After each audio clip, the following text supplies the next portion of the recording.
May mga bagay na hindi nahahagip ng kamera at may mga kaganapang hindi naaalis sa lente nito. May natatanging karikitan, dala ng magagandang kultural na rebulto at angking tanawin.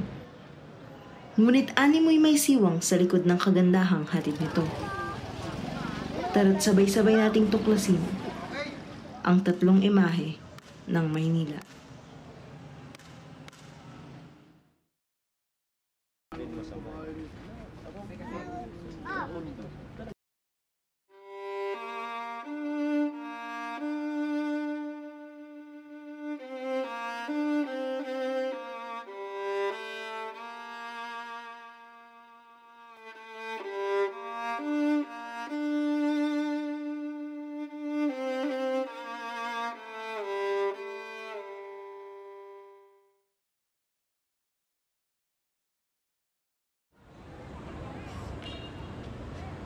Napaka-congested, kumbaga maraming tao, lahat sila busy.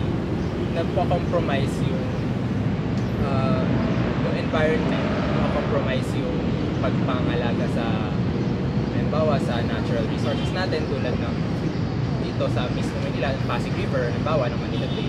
Kasi kulang tayong lahat sa disiplina para i-maintain yung cleanliness and orderliness ng Manila. Maraming basura, kaya nagsisimula ang baha. Hanggang ng basura. Naranasan yung hirap dito sa Maynila. Dahil wala rin akong uwi-uwi na eh. Hanggang dito na ako tumanda. Dito na ako tumanda, wala na akong uwi-uwi. Kaya naranasan ko ng hirap. Naranasan ko yung takbuhan ng squatter.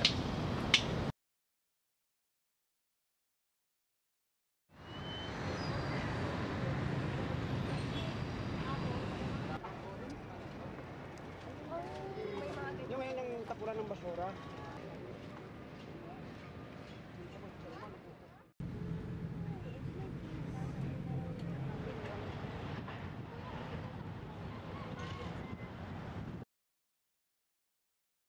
Mahirap po ang ngayon po, tubig. Lalo pag wala kang trabaho, walang bahay.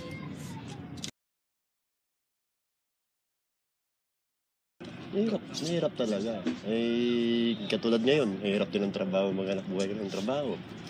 Isa pa, may mga anak ka rin nga binubuhay. Ilang anak ko, 6. Galing kayo dito lang iba, nangupahan kami ng bahay. Mabayad ka ng kuryente, mabayad ka lahat. Siyempre sa anak buhay mo ng ganito, lahat-lahat pinabayaran, tubig, ilaw.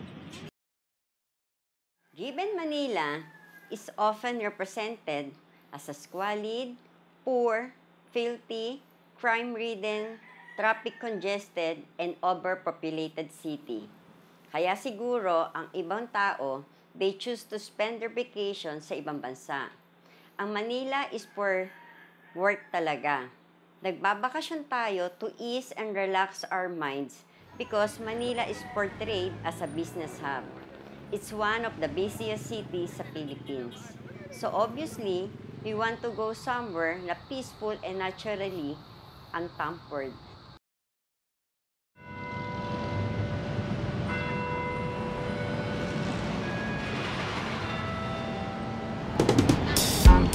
Manila, I keep coming back to Manila. Simply ain't no place like Manila. Manila, I'm coming home. Hinahanap kita Manila. Ang ingay mong kay sarap sa tenga. Mga jeepney mong nagliliparan, mga babae mong nagagandahan. Take me back in your arms, Manila. Kasi para siya isang malaking SM na kumbaga, we've got it all for you. Lahat ng kailangan mo, lahat ng gusto mong hanapin, mahanap mo sa Manila. Schools, Divisoria, malls, ganyan. Parks, ayun. Magagandang lugar, tsaka maraming napapasyalan. Iba't iba yung makikita mong magagandang tanawin dito sa Maynila. Kesa sa ibang lugar, di ba?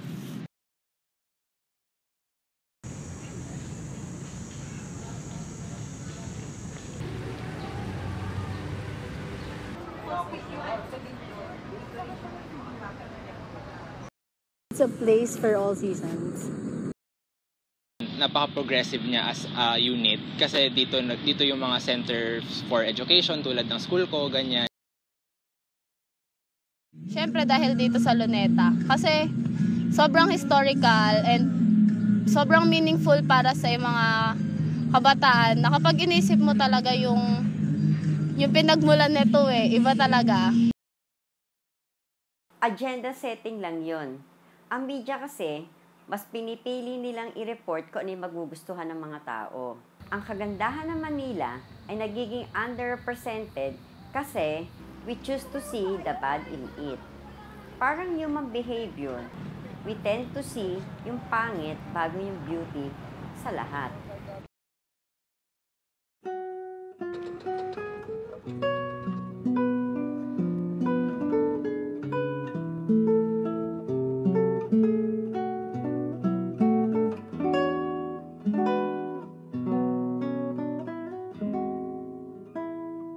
Excited kami makapunta dito ng Maynila kasi ang sabi ng iba na nandito galing sa Maynila, napakadali daw dito kumita at maganda dito sa Maynila.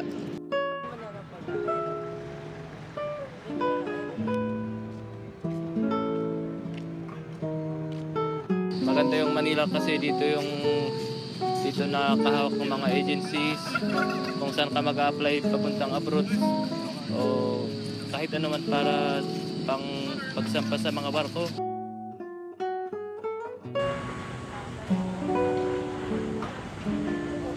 I was expecting a smaller city, but it's overwhelming.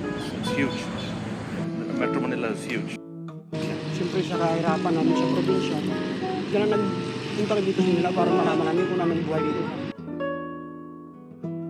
Siyempre, bago pumunta rito, masaya daw kasi Maynila Siyempre, probinsyana tayo Yan ang masaya daw. Lalo pag sumakay ng barko, dahil barko ko yung inanuhan namin dito noon Sa Maynila, ang buhay ng Maynila, talaga maganda rin. Kasi dito na lahat ng trabaho, pagkitaan ka. One factor to consider is yung mga tao galing probinsya has this Manila mentality since Manila ang capital ng bansa at yung mga tinatanim at inaani nila ay dito dinadala. Yun ang nagiging rason ng misrepresentation at nakakabuo sila na sa Manila ando ng pera.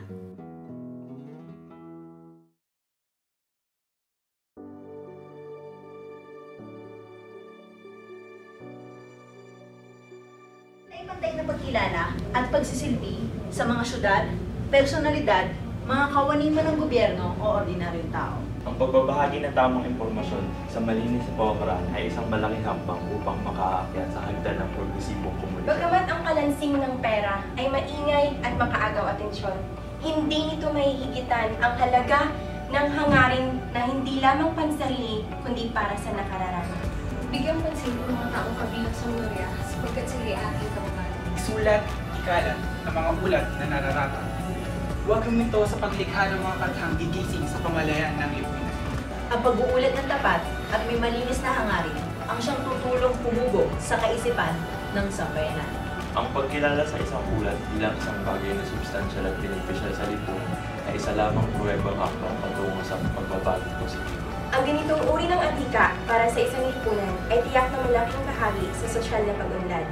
Magkaiba man ng lingwahe, magkaiba man ang estilo ng pananamit, o ang mga pisikal na katangian, iisa lang ang dugong tumadaloy sa atin, ang dugong Pilipino. Huwag titigil sa pag-uukit ng mga letrang nagpapaalala sa atin ng ating mayaman na kultura at sa mga titik na siyang magsisilbing gabay sa marahang agos ng ating panahon.